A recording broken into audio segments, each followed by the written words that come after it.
You're listening to a weekly podcast made by Miami Dolphin fans for Miami Dolphin fans. Your source for entertaining Dolphin news, insight, and general conversation. Here's your host, Michael Fink. Hey everyone, this is Mike. The Finfans podcast is part of the DolphinsTalk.com podcast network. All right, it's Monday afternoon, and I'm here with Louis Rigoni. Hello, Dolphins. And we're going to discuss yesterday's Patriot game and give you some of our thoughts and reactions to it. So, Louis, you watched it. I watched it. It wasn't fun. Give me your thoughts. 2 weeks in a row. 2 weeks in a row. Much of the same. A lot of mistakes all over the place. The defense played much better this week, at least, up until the game got out of hand late. The offense just made way too many mistakes. I mean, the second play of the game, I believe it's O'Leary, a tight end. He misses a block on did on the jet sweep. On the jet sweep, and Grant gets hit for a 4-yard loss. And it was much of the same. Ballage looked horrible. He had a drop on the next play. Right. I mean, you can go up and down the offensive line play. I mean, it was a lot of the same. And, they stood in the game for a while. I think halfway through the third quarter, it was 16-0. At that point, you're thinking, wow, if we can get a score, at least it's a presentable score at that point. It's respectable. We're 3 quarters through the game, and it's 16-7. But of course, that doesn't happen. Fitzpatrick makes a few mistakes at quarterback, guys dropping passes. I mean, again, the offensive line play is just horrible. So, I mean, everybody that I'm sure is listening watched the game, without really just going over so many different things that went wrong. I mean, the score tells it all for the most part, So, well, let me ask you this, Louis. Sure. We put in Rosen. That's the answer, right? Everything's solved. Oh yeah, absolutely. We get rid of the head coach, and we replace him, and we replace the quarterback, and there's your there's the solution to everything, or the few solutions to everything. And, we're just being sarcastic. The point is that, football, if you know anything about football, it starts up front on both sides. And with the offensive line that we have, it's just not going to happen. You have to be realistic. And I don't think people coming into this season were realistic.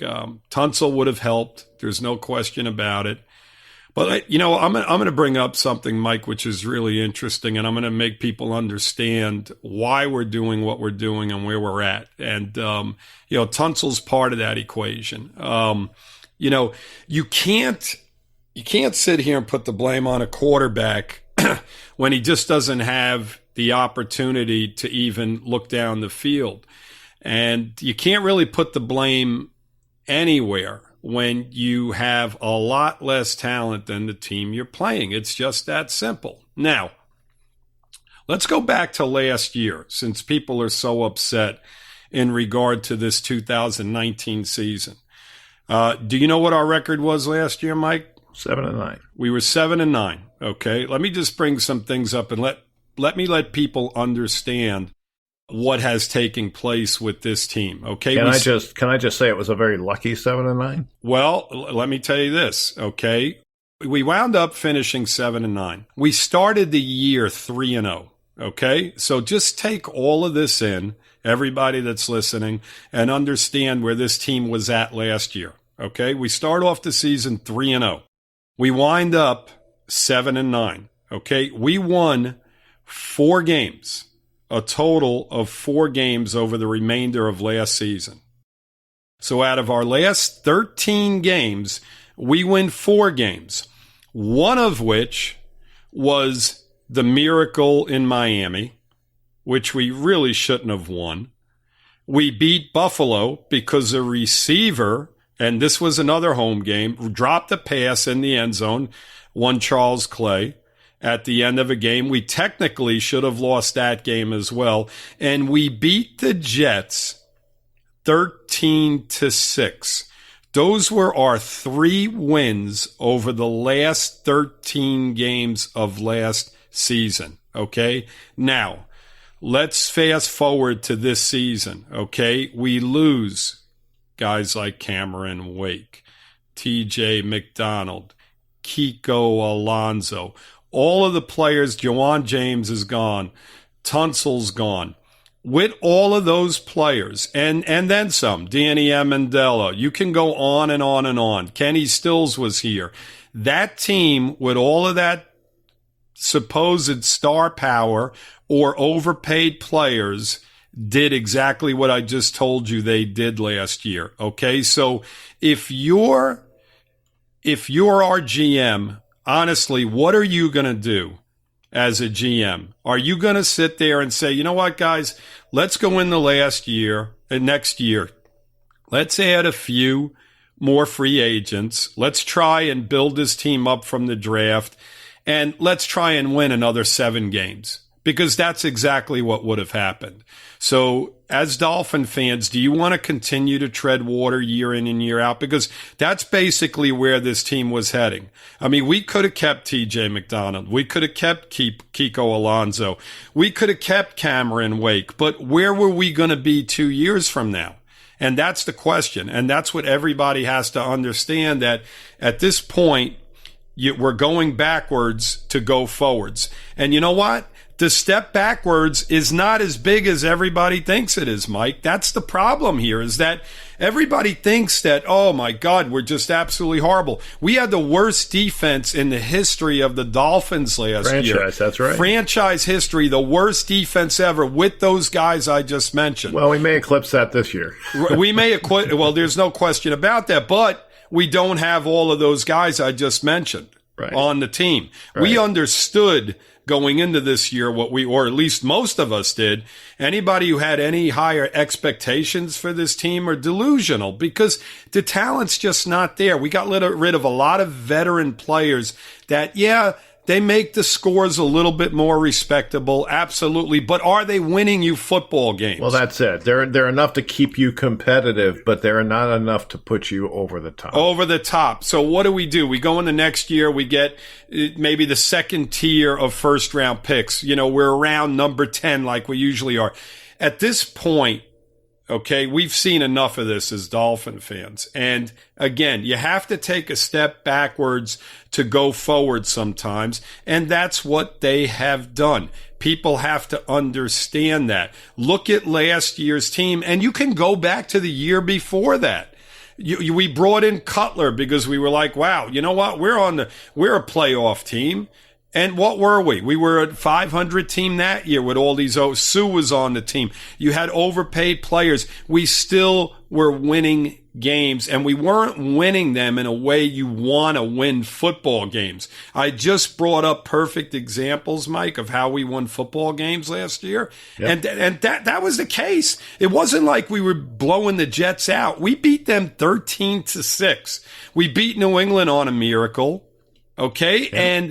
And Buffalo basically came in here with a rookie quarterback and really should have beat us as well. So if you take those 3 wins off the board, we have 3 wins last year to start the season. And, and then you can throw the Chicago game in, which was probably their best game of the year. Yeah. But regardless of all that, you understand my point and where we were at last year and where we're at this year.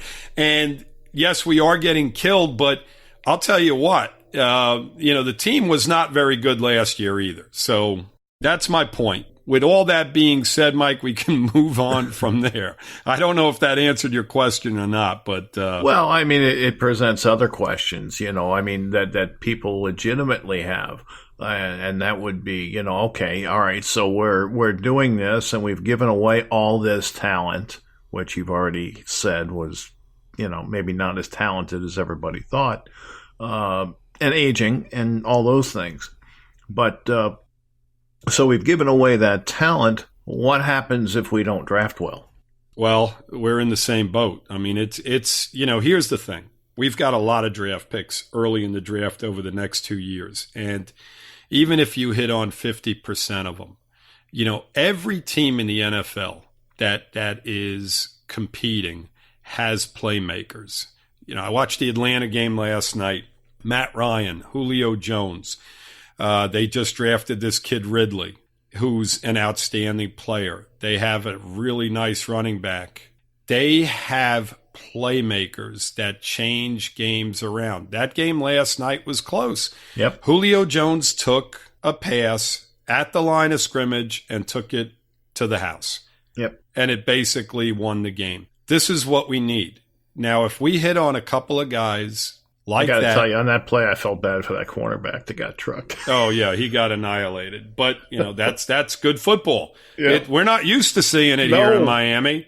No. We don't see a lot of that. We see guys ducking under passes and bobbling balls around and doing a juggling act like he's in a circus as he's trying to catch a pass, and then he just hands it to the opposing defender who makes the score even worse than what it should be. But yes, absolutely.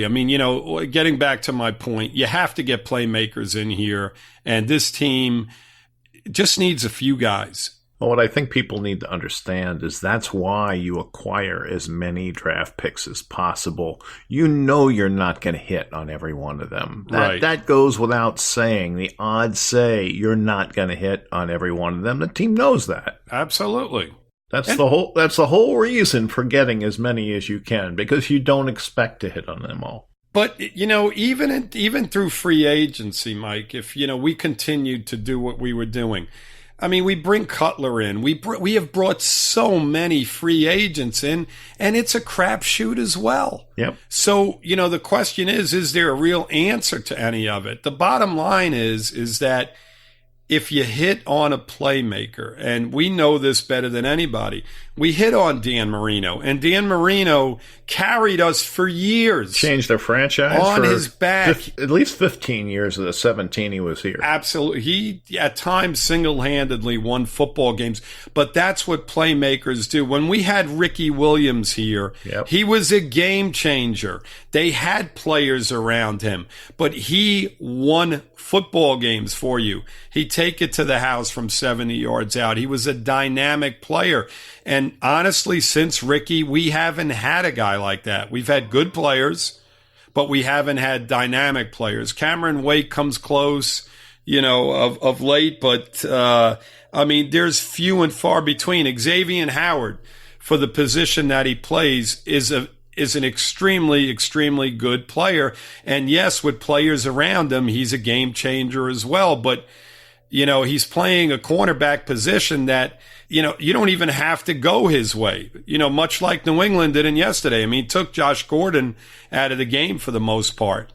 And what's funny was when Brady did challenge him, there was a 3rd and 3 play in the game, and I think he was lined up on Antonio. It was, I don't know what Brady's thought process was as you're looking across Miami's defense, why would you even think about challenging Xavier on that? And, of course, he knocked the ball down and New England had a punt. But my point is, getting back to it once again, is that they have to get playmakers here. And, I think that's what this team's trying to do. And honestly, Mike, what other solution is there? At this point with this team, there is no other solution. They were stuck in mediocrity for 20 years. Yes. It wasn't like they did it for 3 or 4 seasons and made bad decisions and things just didn't work. It's been 20 years. You cannot blame every GM that came through here in that time. Okay, it's a combination of things. When you fall into that cycle, the fans get upset and they get cranky and they don't want to buy tickets, and then changes have to be made because, the guy's got to go. We need new, fresh life. So they bring somebody else in and you have the same thing, because he doesn't like the schemes the last guy was running, so he needs different players, and now you're going through the same cycle again. And it's repetitive. The more you lose, the more you're going to lose because you're not fixing anything. And this is a way to fix it. This is a way to scrap everything that was here and fix it. Now, they have to do a good job of doing it or it won't work, but that goes with no matter what they do.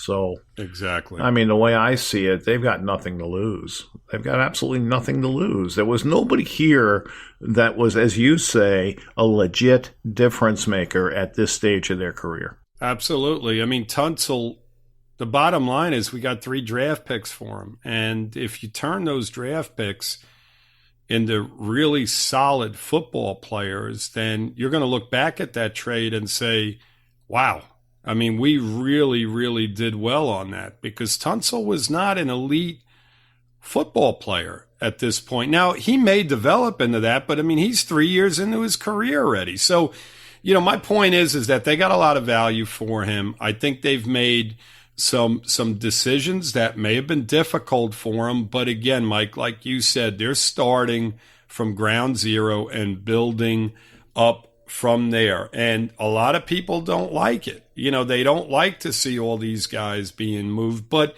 the bottom line is that we weren't a very good team with those players.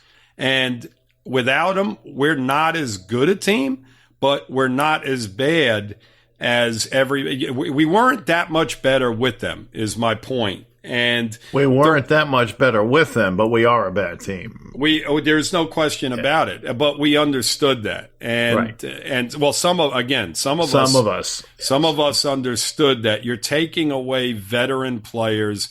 That yes, they can keep you in football games, but are you winning games? Okay, so big deal. You're beating the Jets 13-6. Whoopie-doo-dah-day, okay? And Lou, here's the advantage of doing that, okay? They are going to have somewhere between $140 and $160 million next year to spend on free agents and whoever it is they need to spend money on. So if they need to bring in an offensive guard, they'll have the money to do so. If they need to bring in an edge rusher, they'll have the money to do so. They're going to have all these picks in the draft to take their pick of the top college athletes. They're going to be picking early in every round, so that, second round choice is like a late first round choice. Absolutely. And this is what people have to understand. They are trying to position themselves in the best possible place to be able to acquire talent. Absolutely. And like you said, I mean, every time we turn around in the draft next year, we're going to have another pick. And you know what? We may wind up with more, because if Patrick gets traded, right, and if Drake gets traded, then you may have a few more, picks along with what you have. And, the bottom line is that we weren't going anywhere one way or another, regardless of what, even if Tunsil was here, because I think that's the player everybody's the most upset about. Even if he was here, really, how much better would we have been? Well, the offensive line was a big excuse last year, so, how much of a difference did he make? Right. I mean, you saw the struggles last year. And, Tannehill, a lot of it falls on him, but the offensive line was not great last year with Tunsil and Jawan James. So, again, the record is the bottom line, Mike. You can look at the team as a whole. The defense was horrible, but how many times did we go into halftime where the defense was keeping us in the game and the offense had 3 points on the board? They had 6 points on the board. I mean, it was a combination of just a bad football team. So you can look at the scores this year and just see a horrible product out there. But you know what? If you look back at last season as a whole, we did not play good football last year either. And we had a head coach that had been here 2 seasons. So anyway, I think let's just talk about the offensive line real quick. Yes. That's fine. Last year we had a line that, as you said, had Tunsil and James. So they had the 2 bookends. Right. And, we were given pressure up the middle, and Tannehill just wasn't able to cope with that. Now let's look at the Patriots last night. They had an offensive line that has been hurt by injury, but the quarterback was able to offset the liabilities in front of him. Absolutely. Okay? Now, I'm not saying that our line is anywhere near as good as theirs. It's not. But the point I'm trying to make is when you have a good offensive system and the players know it, and you've got a quarterback that can execute it well, like Brady can, you can get by with a below average offensive line. It can't be horrible like ours is, because no quarterback's going to function behind our line right now. But yes, you don't need a great offensive line to play in this era of football. Years ago, when you were trying to run the football all the time, and you're trying to, play power football, that was a little different. Defenses were bigger. They weren't as fast as they are now. It was a different game. Now, the offense wasn't spread out, correct, which in turn spreads the defense out. Totally different. Absolutely. Correct. So you don't need that type of offensive line anymore. What you need is guys that can give you 3 seconds of protection. Absolutely. That's what you need. And you know what? New England struggled on offense. They, At times. Through 3 quarters with us having no offense, no time of possession whatsoever, we kept giving the ball back to New England. And you know what? They didn't play horrible.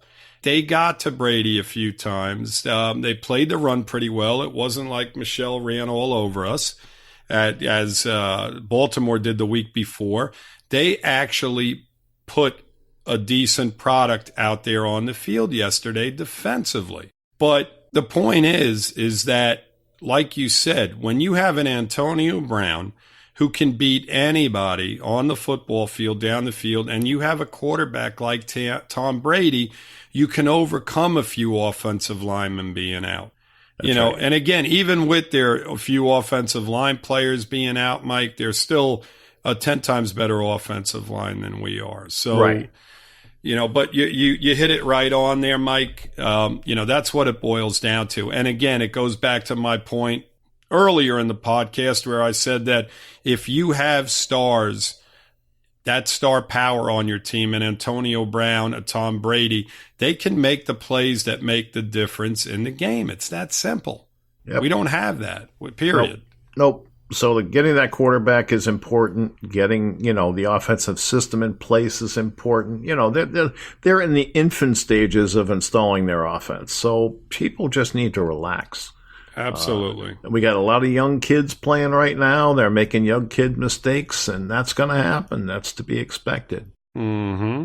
Everything is a process, and we say trust the process. And we say that because you cannot do this overnight. It's going to take some time. And, as long as they have a plan and they're executing that plan and you see them executing that plan, think of where we have to go. Right now, we're the worst team in football. I don't think there's any question about that. We may be historically bad. That remains to be seen.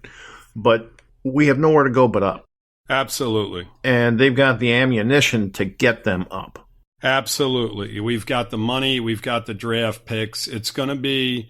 it's going to be a lot of the same. We just hope that, I saw an improvement on the defense from last week to this week. And the offense, I thought just, I hate, this sounds like a pun, but, they dropped the ball yesterday. That's the bottom line. I mean, we can go over a little bit of the game. I mean, in the first quarter, I mentioned the O'Leary, missed block on the second play of the game. And Grant gets hit for a 4-yard loss. Ballage drops the ball. The blocking was horrible. I know they showed on an instant replay where Gesicki was breaking wide open. You know how they basically focus in on each receiver and whether they were open as the quarterback was dropping back. Gesicki was breaking wide open, and Fitzpatrick just didn't have the time to set his feet and throw. And, this is all in the first quarter as we're competing, we're staying in the game, and the offense is going 3 and out. We're attempting to run the football on first down. We run the football on second down, and here we are at 3rd and 13. And what happened on the 3rd and 13, Mike? I can't even remember. I think you told me earlier. He got sacked. Is that what it was? On the very first series of the game. On the very first series of the game, it was 3rd and 20. Oh, we had a holding penalty by our wonderful offense. That's right. I forgot about that. Davis. And Davis had a holding penalty. Then they hit Gesicki for an 11-yard completion, and it was 3rd and 9, and they were sacked. And that was that. So you have holding. Of course, the offensive line is responsible. Bad blocking, and it was much of the same. I mean, Ballage, there are some things I question in regard to the coaching, Mike, and me and you have talked about this. we watched this during the preseason, and we've now watched it through 2 games of this season. And Ballage, in passing situations, I have no clue as to why he's even on the field when you have a guy that has proven himself as a pass catcher and running back in passing situations. Now, I understand if Ballage is a little bit better blocker and you're going to go that route. If you're going to put mass protection in. Well, he's definitely a better blocker. He's definitely a better blocker. But when he's going out and running routes, and you know that going into the play, or you're assuming that that's what they're going to do, you have to have Drake running those patterns. Drake doesn't drop passes. At least he normally doesn't. And to have Ballage in those situations where he's ducking, he's clueless. He doesn't even know. I mean, he's done this a few times to where Fitzpatrick, and practicing with him all week, you have to know that this guy will throw one behind his back if he has to. That's what he does. Yep. And you have to be ready for that. And Ballage is doing a circle pattern out of the backfield, and the ball's thrown to him and he ducks underneath it. It's like, what are you doing? Here's the problem. You got one back who can do really well in the passing game, and that would be Drake. And you've got the other back who's really poor in the passing game, but they flip-flop when it comes to blocking. So Right. You got to pick your poison. And the problem is when you've got that third down back in there and you see that they're going to blitz, well, now that back has to stay in and pick that blitz up. So they just don't trust Drake to be able to do that enough. And that's really what the problem is. And I think that's why you see Ballage in there more than you'd like to. Hey guys, I wanted to break in here real quick just to ask a favor of you. On the app that you're listening on, if you enjoyed the show, please subscribe to the podcast. Hit like, leave a comment on your thoughts of the show. And if you didn't know, we do run a Facebook group. It's Miami Dolphins #1. That's #1. We talk Dolphins football 24/7, 365. We'd love to have you join us and share your thoughts. And once again, we want to thank you for listening. Let's make it a habit. We'll see you next week.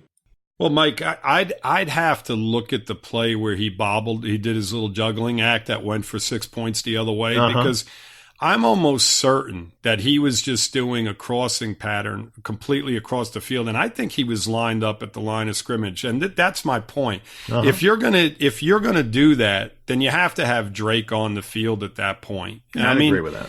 And, the thing, he has failed at every turn in the passing game, Ballage. So you have to have Drake on the field in those situations. I think you're a better football team. Now, I don't know, I don't claim to know more than the coaches do, but from what I have seen from the two of them, it just doesn't make sense to me. And I'll go even a step further, Mike. I haven't seen anything out of Ballage running the football that puts him head and heels over Drake. Drake had a few runs inside yesterday where he was just pushing. He got hit like a yard or two off the line of scrimmage, wound up getting like 4 or 5 yards just on his own. Ballage has not done much better. So I don't see a major difference even in running the football at this point. Obviously, the coaches feel that he's got, he's the better running back, but honestly, I haven't seen anything from it. And I thought he looked better last year, but the line has something to do with that. Without a doubt. In fairness to him, but I'd like to see a little more of Mark Walton. Well, I mean, Mike, at this point, I don't. Our receivers are dropping passes. There was question in regard to the Parker play down the field, and if everybody goes back and watches the play again, Parker gets up. He gets both hands on the football and he begins to drop it before the defender is even part of the play. And my point is that, you've got a DeAndre Hopkins type of guy, a Julio Jones type of guy. They don't drop those plays. They make those plays. It's the other end. And now you have a 40-yard completion down the field instead of a ball falling incomplete. And I know people on the Facebook page were going back and forth in regard to that. And Just go back and look at it. The picture that you posted on there shows the play a little bit late. Early on, he tends to, he begins to drop that ball. And that's just one ball. I mean, the other two receivers, our three top receivers all dropped passes yesterday. That's the bottom line. Yep. Grant dropped one, and so did Williams. And it's collectively bad. Well, period. that's what stops an offense. But you know what? When Absolutely. you have that line the way it is, sometimes that affects the timing of a play, and that affects the receiver's ability to catch the ball. And I'm not making excuses for these guys because every one of those balls should have been caught. Yes. But I'm saying it does affect the rhythm of the offense, and that can be a problem. Absolutely. And getting back to the Rosen situation, I mean, in a way, I hope they do put him in over this next game or two, because then we'll have people realize how difficult it is, how difficult the task Fitzpatrick has right now, and what a mistake it would be to put Rosen in. He comes in the game late in both games, and he's sitting flat-footed, and he's able to air the ball down the field 40 yards because they're playing an umbrella-type defense. The game's over at that point. I've said these same things. It's ridiculous. Yeah. You can't compare. Early in the game when he's facing blitzes. They're rushing three men. He's not under any pressure at all. He can stand back there and just heave it. Exactly. And all they're doing is playing, the defensive backs are playing 30 yards, 20 yards off the ball. Now, to our credit, both receivers got behind their corners on the two long the long passes. But the bottom line is you can't look at that and say, wow, we got to have Rosen on the field. It's not going to, as a matter of fact, it may be even worse. Me personally, I think without a question of a doubt, it's going to be worse. Well, I actually think you're going to see both ends of the spectrum. I think there are going to be times when he looks better. Right. And there are going to be times when he looks worse. He's going to look worse when they confuse him, because he does have trouble making decisions in the pocket. He is late a lot of the time getting rid of the football. So he's going to get sacked. He's probably going to fumble. These are things you're going to see with Rosen. Whereas with Fitzpatrick, he may not make a great throw, but he's getting rid of the ball most of the time. Right. Or he's attempting to. Right. Rosen at times reminds me of number 17. Yes, in a lot of ways. You can't sit back there with this offensive line and expect to have 10 seconds to throw the football. It's not going to happen. Right. And, he took a few sacks this week as well in the game. And, the bottom line is this, is that there's no reason to throw him into this mess right now. Somewhere down the line, once they establish a semblance, and I mean somewhat of a semblance of an offensive line, then maybe you go that route. But right now, it's just not. Well, the coaches may do it. They're talking about considering it. They haven't said they're going to do it, but right. They did say they were going to consider it. I think it would be a mistake, and I also think it would be a disservice to Rosen. I agree. That's just how I feel about it. I don't think it'll help him in any way, shape, or form. I mean, last year with Arizona, which probably had a little bit better offensive line than we do, that's debatable, but they're both terrible. They were terrible, but yeah. I'll tell you what. I mean, this offensive line is, Dieter at least is showing something. The other thing, Mike, getting back to yesterday, there's a few questions. I mean, you're not seeing Van Ginkel on the field. You're seeing guys that he's hurt. He's hurt. Oh, is that right? Yeah. Okay. So they picked up a guy this week that actually looked like one of our better defensive players. He had a sack yesterday. His name was similar to Van Ginkel. What was his name? Dinkle or Finkel? What? No. Beagle, I think you're thinking of. Beagle. I'm watching the game, and I just can't keep up with it. At this point, I just can't. Now, he was picked up during the week, right? Yeah, he was. He was picked up during the week, and he comes up with a sack in the game, and he was involved in a few other plays. And I'm watching the game, and I'm like, Beagle? I'm like, who in the – I said, whoa. Did they mean Van Ginkel? And they just got the name wrong. No. And I'm watching this, and I'm like, this is ridiculous. I don't even know who we've got. We actually pass rushed pretty well. He did. Tackled pretty well. Yeah. So he played pretty well. Another guy who impressed me was John Jenkins. Right. Yep. Absolutely. That bull rush he put on and then ended up knocking Brady on his butt. It was fun to watch. That was fun to watch. Exactly. So, this team is still making transactions to where you just can't keep up with them. My God, if you go away for 2 days and come back from a vacation, they've got guys on their roster that I've never even heard of, and they're playing in games. Not only are they being picked up, but they're being put in game situations, in passing situations.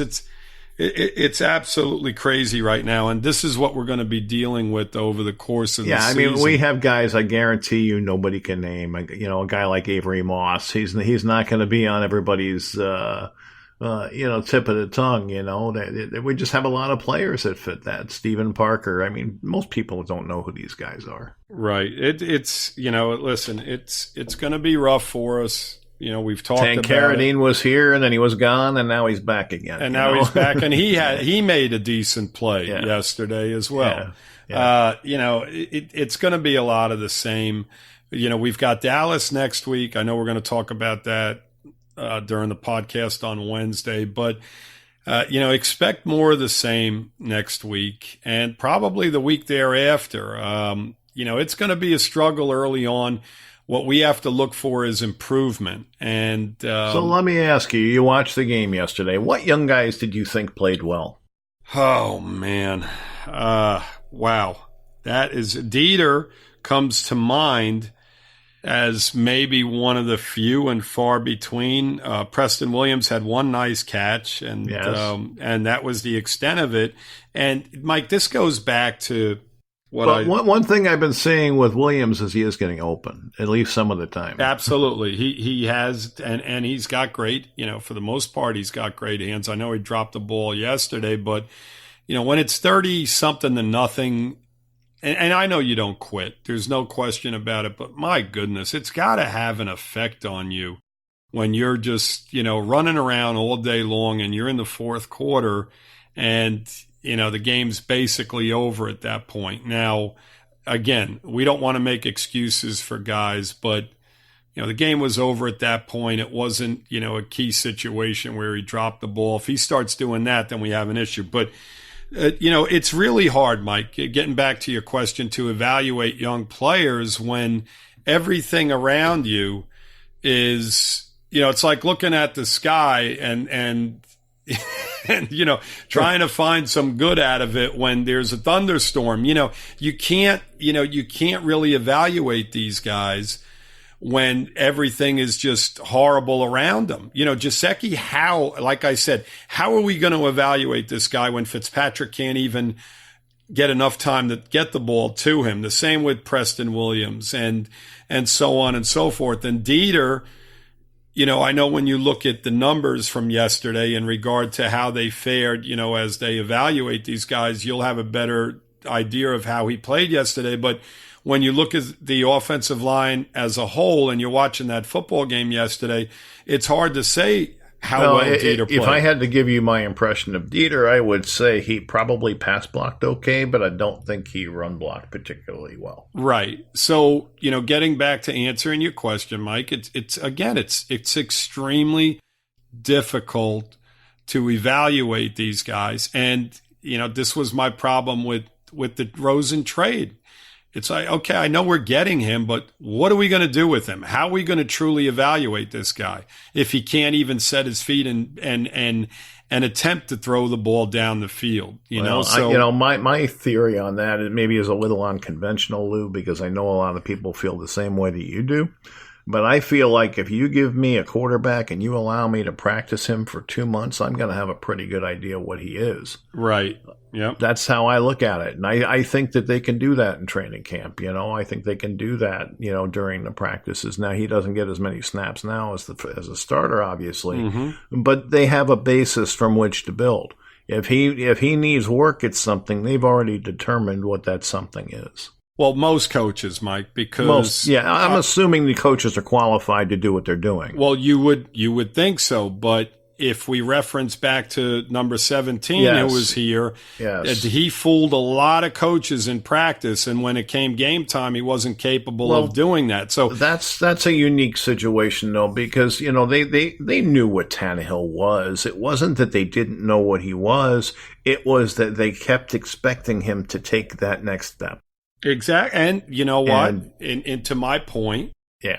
With Rosen, it could be the same situation, to where what I want to see, Mike, is how they do during an NFL football game, because I don't think you want to see that right now behind this line. No, not right now. And that gets back to my other point, that I felt that bringing him in, it's like putting, again, I'll use that expression again, putting the cart before the horse. It's a situation where if you can't evaluate this guy, then okay, fine. You know what? We're not giving up a lot for him. Fine and dandy. Bring him in, and maybe we can get a true evaluation of him in games a season later. But again, going back to what me and you both think, we think that they're going after a quarterback very early in the draft next year, a guy that's going to be a game changer, and that's the route they're going to go. It's one of two things. It's either they're going to do that next year, or they're going to delay it a year and build the lines and build maybe more of the foundation next year and go after the quarterback the year after. Yes. But that involves tanking 2 years, and I don't know that, and I say tanking, and when I don't really literally mean tanking, but everybody is using that term. Let's use the term being horrible for the next 2 seasons to a point where we'd have a top draft pick. Right. In other words, you're riding Rosen, next year, hoping you can develop him a little bit in the chaos, and you get a couple of linemen that will make that job a little bit easier. And then if that doesn't work out, then you go after the quarterback the following year, and obviously everybody has their eye on Lawrence. Right. The drawback to that, Mike, I don't want to cut you. There's a lot of pitfalls there. There's a lot of pitfalls, and we have done this in the past. We have passed up opportunities and gone a different route, and it winds up biting us in the butt. So the point is that next year, if you have the first pick in the draft, and you've got a quarterback that's a game changer, you have to take him. I agree with you. I think you do what the Cardinals did. You take that quarterback, and if you have an opportunity to get Lawrence the next year, then you have a decision to make. And you know what, Mike? Look at that team right now. Okay, look at Arizona, and this is a perfect example of what I talk about in regard to playmakers. Kyle Murray is only in his second game in the NFL. And you know what? He's respectable already. He had a great fourth quarter. He struggled for 3 quarters in his first game. And you can't tell me that their offensive line is head and heels above what they were last year, but the guy is a game changer. He's making plays as a quarterback. And this was my issue with Rosen, and this will be my issue going forward. Is he that type of player? And in my opinion, he is not. And this is why Arizona moved on from him, and this is why we're probably going to wind up moving on from him come the draft next year. So we'll see. We'll see how it all unfolds. Exactly. All right. We could talk about the game and the players and the season forever. I think we've pretty much covered it as best we're going to cover it. The only other thing that I wanted to add, Lou, is we had talked last week about maybe the team would be more successful if they passed more on first down instead of running. Right. And, if you look back at the game yesterday in the first half, they had 6 first down plays. And they ran on 4 of those, and only on 1 of those 4 were they able to convert a second first down. And then when they threw, they were able to convert. They threw twice. They were able to convert once, which is a little bit better than 25%, as they had running the ball. So what we're trying to say here is they threw twice, they converted once. They ran 4 times, they converted once. So they are probably in a better situation throwing the ball on early downs than trying to force the run behind an offensive line that really has shown they can't run block. Agreed. And that's what we talked about last week during the Wednesday podcast. I felt that they were probably better off trying to get the ball into the flats. Obviously, you don't want Ballage doing it much more, but trying to get the ball just a little bit down the field and going to a short passing quick game. Rhythm passing is going to be easier for everybody. And then throwing the ball down the field like they did to Parker, when he was 30, 40 yards down the field.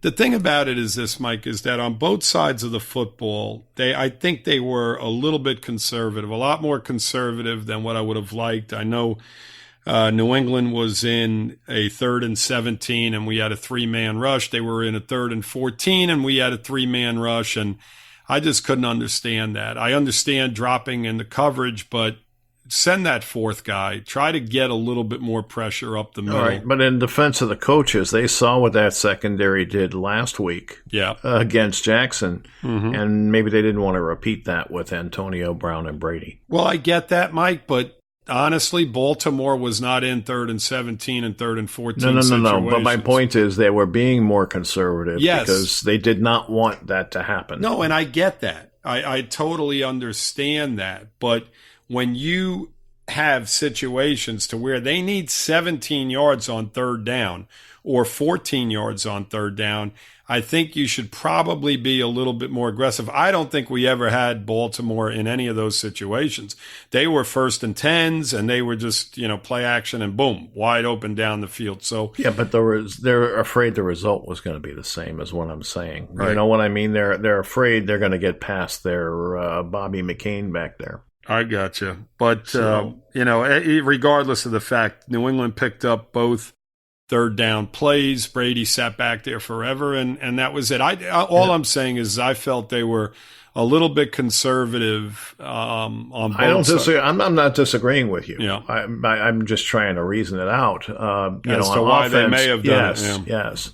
And on offense, I think it's obviously no confidence in the offensive line. I would still be more aggressive on offense, though, and sacks be damned. I would just be more aggressive because that's the way I like to play offense. But on defense, sometimes I get it. Well, I mean, and people may disagree with this point that I'm going to make right now, but in whose hands do you want the football? Do you want to give it to Ballage, which is what they're doing on early downs, trying to run the football? Do you want Fitzpatrick, and I think Jim mentioned it, that he would line him up in shotgun and give him that extra time to throw, which is what they should do. They do a lot of play action, and play action only works when you're running the football well. I mean, it just doesn't make sense. Line him up in shotgun and try and get the ball. Give him an opportunity to get the ball in the flat or down the field 5-6 yards. Here's the thing. We all know the advantages to play action, but when you've got a porous offensive line and your quarterback has his back turned to the rush, it's a liability. Absolutely. And getting back to, you're absolutely right, getting back to the conservativeness, there were a few plays that I felt they could have challenged as well. Flores really should have challenged a few other plays, and they decided against it. And wasn't it nice, finally? I mean, the one thing I do like about being able to throw a flag on pass interference is that this damn New England team, which is notorious for picks, they've been doing it for years and getting away with it more so than anybody. Yep. We got them yesterday in regard to that. They did it. They do it over and over again. They have the technique down to a science, but it's still a pick no matter which way you look at it. Got to be within a yard of the line of scrimmage, or it's a pick. But, Mike, they have been getting away with it for years, and we basically called them out on that. The disadvantage or the negative coming out of the pass interference is that the Antonio Brown touchdown, I mean, come on. He obviously pushed off on him. Yes, no doubt. It definitely interfered with the play because the coverage was not horrible. When you're running in that direction and you get pushed a little bit, obviously it's going to make a difference. Well, there's rules for Brady. I guess there's rules for Antonio Brown while he's on the Patriots, too. I don't know. And they rule. I mean, it was obvious. When you watch the replay, you saw him push off on him. Now, was it enough? Again, it becomes a situation where you could go back and forth with it. I felt it definitely hindered the way he was going to be able to play the football, but obviously they didn't feel it was enough, and, it went the other way. It didn't make a difference in the long run, but, going forward in games, Speaking of officials and penalties and all that, I'm not a big fan of Chris Collinsworth, but he said something last night I absolutely agree with. Holding should be a 5-yard penalty. Agreed. Absolutely. Too many drives are killed by holding. Agreed. Absolutely. And that's another penalty that is just so ticky-tacky a lot of times. There was a few plays in that game, and I know what you're referring to because there was a play in the game that was just, it's ridiculous. I mean, there's holding on every single play. They say, everybody has said it for years, that you can call holding across the line of scrimmage on every single play of a football game. Let these guys play friggin' football. You know what I'm saying? I mean, enough. I mean, if it's an obvious holding penalty where the guy is like arm barring a guy and taking him down or grabbing his shirt and jump on his shoulder and tackle him, if it's egregious, then yes, absolutely. But some of the things they call are so borderline. It's ticky-tacky nonsense. I mean, let these guys play football. Nobody wants to see penalties. Nobody wants to see 2nd and 20s. Nobody wants to see the referee and running over to this little thing with these pass interference things now. I mean, it's like, get it right already. It's rough. It's rough. It's rough to watch. It's rough to play. It's rough to coach because nobody knows what the hell is right. Exactly. And with this pass interference situation now, oh my goodness, it's just going to get worse. Well, that's what I'm talking about. These defensive backs don't know what they can do and what they can't do. They literally don't know. They'll all tell you that. They don't know how aggressive they can be. Exactly. And it's going to fall on the offensive receivers now as well because as if you're on the defensive side of the football, they say, wait a minute, that was offensive pass interference, much like we did on the Antonio Brown play. Now, it didn't go in our favor, but teams are going to be doing that as well, Mike. It's going to be on the other side as well. So it's going to be on both sides to where you can say, hey, wait a minute, he pushed off on him. We're bringing that back. And it's like, I mean, the game for years got by without all this nonsense in it. And it was a better game, in my opinion. It 110% was a better game. All right. On that note, I think we're going to go ahead and stop this show. Stop it, huh? We are going to stop it because we could ramble on forever. It was a bad game. It's been an ugly 2 games, and I'm not going to sit here and harp on those games. But we tried to stay away from it. We're trying to move forward from it. I think we barely touched on it. We did a little bit, but yeah. There's no reason to. Everybody saw it. Everybody threw shit at the TV. I mean, we all know. So. You just got to grin and bear it. It's like the needle in the butt. You just got to take your pain and move on. So that's pretty much what we've been doing, and we're probably going to do it, for quite a few more weeks, especially with Dallas and the Chargers staring us in the face. So. And what happens when you get a needle in your butt, Mike, going forward from that? Well, you go forward from that is exactly what happens. You get better. Yes. You get better. You go to the doctor, you get a needle in your butt. Guess what? You get better. Yeah. Hopefully. All right. Well, we can end the show on that analogy. So there you go. You guys have a good week. We'll talk to you Wednesday, and thanks for listening. Lou, fins up. Fins up, Mike.